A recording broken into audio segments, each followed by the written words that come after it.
Wow, muốn vô, chỉ muốn vô phải vô. À tiền à.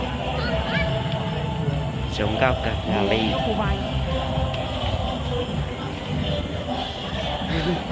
Đó chưa. Giờ tụi nó tiền. Mua à.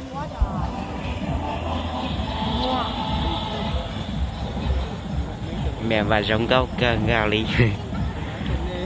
Món mẹ và giống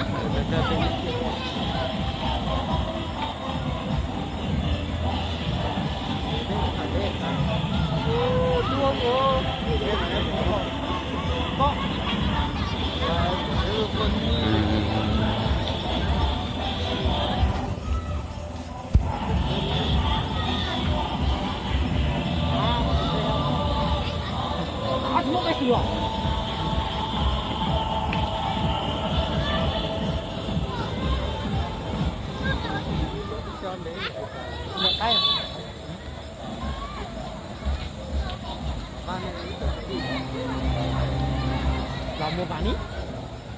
Cái cái mà những mua gì phạ. Những mua gì. Còn mà còn như là tới sảnh là những mua gì. Đó của tên mà tao mua gì ta? Tao mẹ đấy. Chỉ còn mà. Chỉ còn là bên nó có ít tờ là hai tiền cút tí nữa. Đó của tên uống giả thế mà mua gì ta? Cái con ta thì nhiều hơn nhiều đi.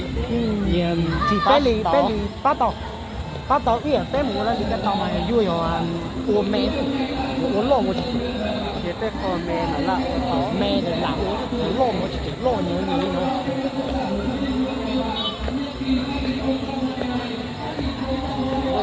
cái con mẹ đây mà giả thế à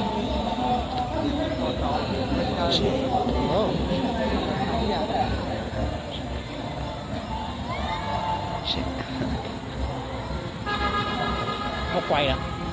Có chị ạ. Quay đó. Quay video.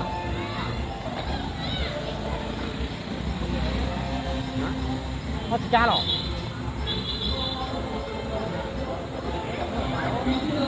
Vô. Cho nó vô đó.